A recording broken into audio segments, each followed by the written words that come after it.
morning. It's break time. Kumusta po kayo? Dasal po muna ulit tayo. Sa ngalan ng Ama at ng Anak at ng Espiritu Santo. Amen.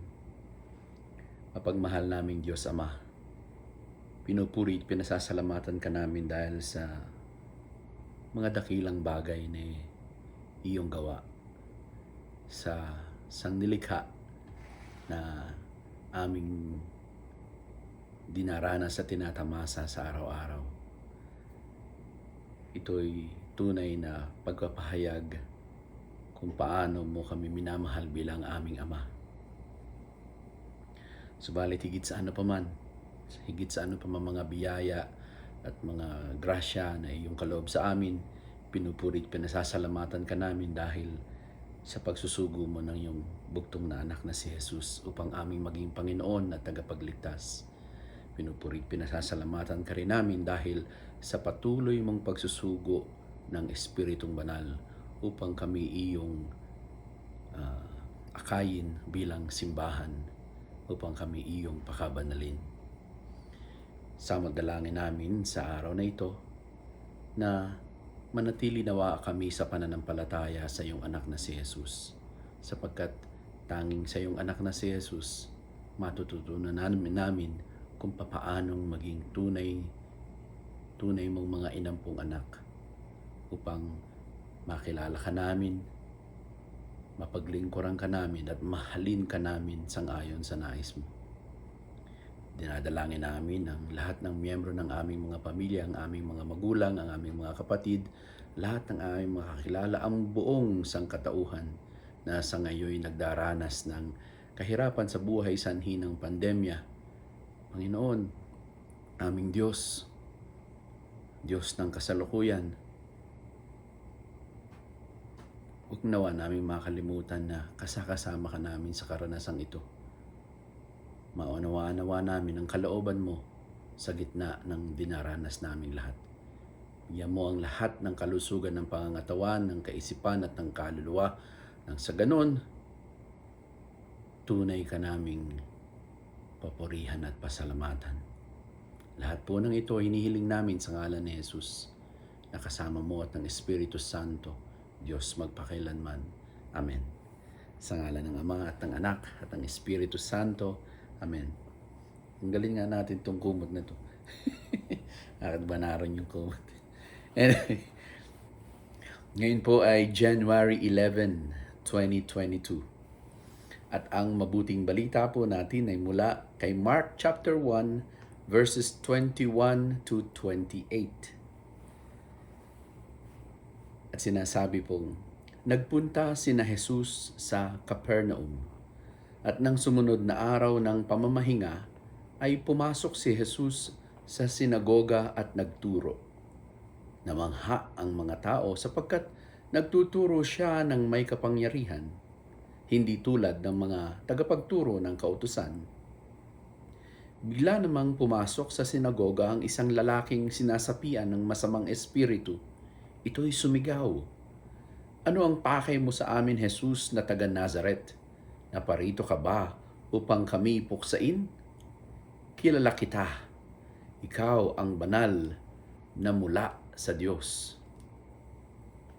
Ngunit, iniutos ni Jesus sa masamang espiritu, "Tumahimik ka. Lumabas ka sa kanya." Ang lahat ay namangha kaya't sila'y nagtanungan sa isa't isa, paano nangyari iyon? Ito ay isang kakaibang katuruan. Makapangyarihan niyang nauutusan ang masasamang espiritu at sumusunod naman ang mga ito sa kanya.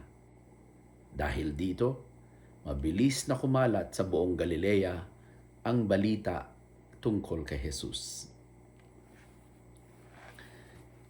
Kaibigan, ngayon po ay Martes, sa unang linggo sa karaniwang panahon. At ang magandang balita po natin para sa araw na ito ay pinapanibago ni Jesus ang buhay sa pamamagitan ng kanyang pagiging anak ng Diyos. Narinig po natin na sa Capernaum, sa isang araw ng pamamahinga ay pumunta si Jesus at nagturo sa mga tao na naroroon sa sinagoga.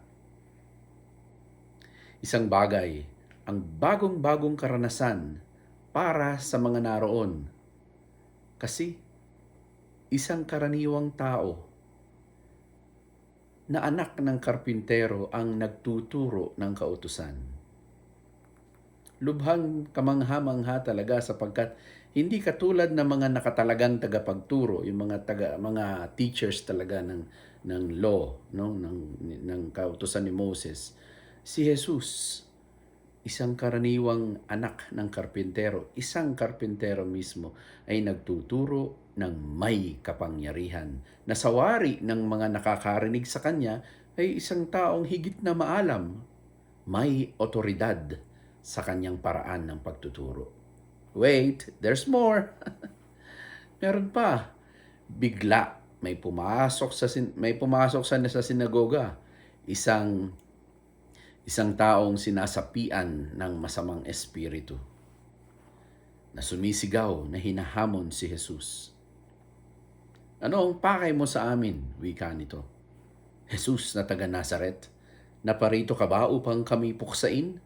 Kilala kita, ikaw ang banal na mula sa Diyos. E di yung mga tao doon talagang nagtataka sila, paano to? Anong nangyayari? Subalit, pinatahimik ni Jesus ang masamang espiritu at sinabing, tumahimik ka, lumabas ka sa kanya. At lalong humanga ang mga taong nakasaksi sa kanyang kakaibang taglay na kapangyarihan na maging ang masasamang espiritu ay nauutusan at sumusunod sa kanya.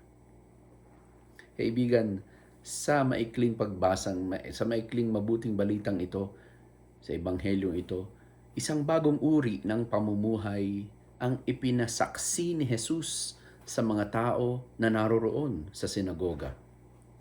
Isang bagong uri ng pakikipag-ugnayan at kapangyarihan sa ilalim ng kaharian ng Diyos.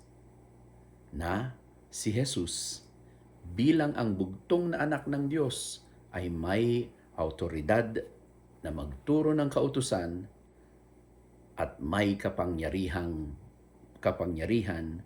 laban sa masasamang espiritu. Kaibigan, matatandaan natin na sa lumang pakikipagtipan ng Diyos sa Israel, ang kautusan, yung Ten Commandments, at ang mga iba pang kautusan na isinulat ni Moises, ang sa kanila ay namamagitan. Between God and the Israelites, there are the law. No? The law that binds the covenant. God will be the God of Israelites, and the Israelites will be God's people. And in order for that, to accomplish that covenant, there is the law. Ang mga kautusan ay mula sa Diyos na ibinigay kay Moses para sa taong bayan, at ang mga taong bayan naman ay susundin ang kautusan upang itong maging tanda ng pagiging tapat nila sa pakikipagtipan sa Diyos. Kaya lang, sa tuwinang nakakalimot ang mga Israelita sa kanilang katapatan sa pagsunod sa mga kautusan, nagsusugo ang Diyos ng mga propeta upang ang mga Israelita ay makabalik sa pagiging tapat sa pagsunod sa mga kautusan. Kasi nga, tao na madaling makalimot, madaling maengganyo sa mga bagay na hindi mahalaga at importante, madaling matukso ng kasalanan. Paulit-ulit ang ganitong sitwasyon sa kasaysayan ng bayang Israel. Sa una, tapat sila sa pagsunod. Parang ningas kugon. No? Grigis sa una. Gigil na gigil. Talagang faithful na faithful. Hanggang sa dumating sa punto na sila ay makakalimot. Kasi giginhawa ang buhay habang sumusunod. Nagkakaroon ng panibagong ng mga bagay na nakakaaliw sa kanilang gunita at alaala. Nakakalimot. sila sa pagsunod sa kautusan, sila'y sumusuway, tatalikdan ang mga ito, pagsasawalang bahala, ang mangyayari, sila'y madadaig, sasakupin ng mga kaaway. At pag sinakap sila ng mga kaaway, maghihirap ang kanilang buhay, and then magsusugo ang Diyos na naman ng propeta upang ipaalala sa kanila ang kahalagahan ng katapatan, no, sa pakikipagtipan sa Diyos. Na ang Diyos ay palaging tapat, na ang mga tao ang nakakalimot na nangangailangan nila, kaya kailangan nilang bumalik sa pagiging tapat sa mga kautusan. Pagkatapos, maintindihan ng mga tao, nga, mali kami, no? Magbabalik loob ang buong bayan, tatawag muli sila sa Diyos, magmamakaawa, no? Mangangako muli ng katapatan sa pagsunod sa kautusan, and then magbabalik muli sa kaginhawahan ang kanilang buhay. Dahil nga, paulit-ulit sa kasaysayan ang ganitong sistema, ang ganitong kalakaran, dumating na sa punto ng buhay ng mga Israelita na ang kasalanan ay malalim na ang impluensya sa mga tao. Naging mga alipin na ng kasalanan ang sambayanan. Dito, sinabing, nang dumating ang takdang panahon, isinugo ng Diyos ang kanyang bugtong na anak bilang Panginoon at tagapagligtas. Tagapagligtas saan? Sa kasalanan. Sa pagkaalipin sa kasalanan. Kaya naman ngayon, sa bagong pakikipagtipan ng Diyos sa tao, sa pamamagitan nga ng pagsusugo ng bugtong niyang anak mismo, binigyang paghahalimbawa ni Jesus ang kanyang pagiging anak ng Diyos upang ipakita at ipadanas ang bagong pamamaraan, ang bago at siguradong paraan para maging tapat sa pakikipagtipan sa Diyos. Ito ay ang pagkakaroon ng malalim na pakikipag-ugnayan sa Diyos bilang isang ama, at ang lahat ng tao naman ay bilang mga anak sa kapangyarihan ng Espiritu Santo. The spirit of sonship. No? Matatandaan po natin na sinabi ni Jesus sa Matthew chapter 5 verse 17 na huwag ninyong akalaing na parito ako upang ipawalang bisa ang kautusan at ang mga propeta. Naparito ako hindi upang ipawalang bisa ang mga iyon, kundi upang tuparin. Kasi nga, base sa kasaysayan, sa kanilang karanasan bilang isang bayan, paulit-ulit silang sumasablay, paulit-ulit ang kanilang pagkakasala, paulit-ulit ang kanilang pagkalimot, paulit-ulit sapagkat sila na ay naging mga alipin ng kasalanan. No?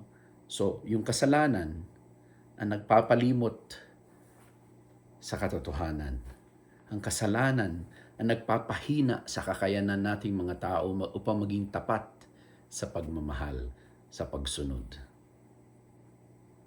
Kaibigan, pinaka ninanais ni Jesus na ang mga kautosang nagmula sa Diyos ay makayanang tuparin nating mga tao sa pamamagitan ng pagsasahalimbawa kung papaano makipag-ugnayan sa Diyos bilang anak, sa Diyos bilang Ama.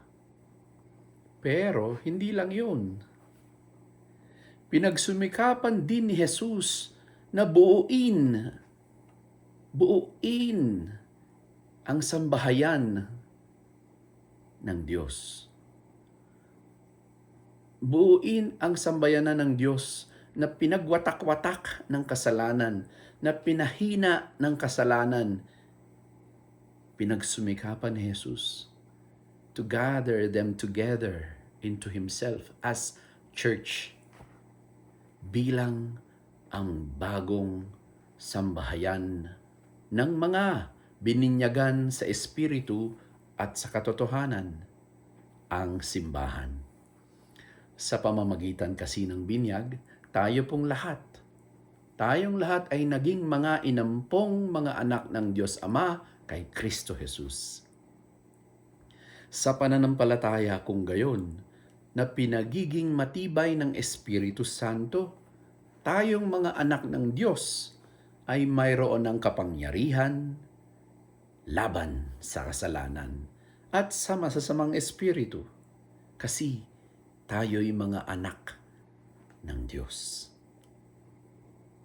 Mga kaibigan ko, napakahalaga pong palagi nating alalahanin upang maisabuhay ang ating pagiging mga anak ng Diyos sa pamamagitan ng pagkakaroon ng gising at mulat na kamalayan sa Diyos na nasa ating kaloob-looban, sa ating mga kaluluwa, sa pinakapuso ng ating pagkatao.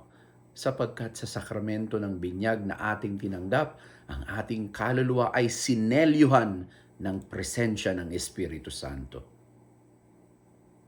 At ang Espiritu Santo, ang kapangyarihang mayroon tayong lahat upang makapanampalataya, upang magkaroon ng maigting na pag-asa sa Diyos at upang makaibig ng ganap sa Diyos. Ganito ang bagong pakikipagtipan ng Diyos sa ating mga tao sa pamamagitan ni Kristo Jesus bilang kanyang simbahan. Kaya naman, lubhang napakabuti ng Diyos sapagkat isinugo niya ang bugtong niyang anak na si Kristo Jesus. Patuloy niyang isinusugo ang Espiritu Santo upang tipunin tayong lahat bilang simbahan at pagkalooban ng ganap na lakas laban sa kasalanan at sa masasamang espiritu. Kaya naman, halika na at danasin ang Diyos bilang ating Ama sa buhay ng inang simbahan. Dahil ito ang kalooban ng kanyang anak na si Kristo Jesus sa kapangyarihan ng Espiritu Santo. Ikaw at ako, tayong lahat, bilang mga bininyagan, sa Espiritu at sa katotohanan, sa ngalan ng Ama at ng Anak at ng Espiritu Santo, ay miyembro ng simbahan ni Jesus.